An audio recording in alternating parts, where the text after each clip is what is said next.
BPBD ungkap dampak perubahan iklim El Nino di Kota Ambon masih stabil. Dampak dari perubahan iklim El Nino di Kota Ambon hingga saat ini masih dalam level sedang. Menurut Kepala Pelaksana Badan Penanggulangan Bencana Daerah atau BPBD Kota Ambon, Fritz Tatipikalawan, hal ini karena hujan masih mengguyur beberapa wilayah. Meski hanya beberapa hari, namun berpengaruh pada perubahan suhu dan kelembapan tanah. Sementara itu terkait insiden kebakaran lahan, Fritz menyebutkan disebabkan karena ulah warga yang membakar sampah saat cuaca sedang terik.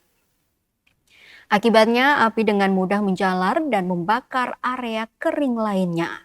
Selanjutnya untuk penyaluran air bersih, Fritz mengatakan hingga saat ini belum ada laporan permintaan yang masuk dari warga.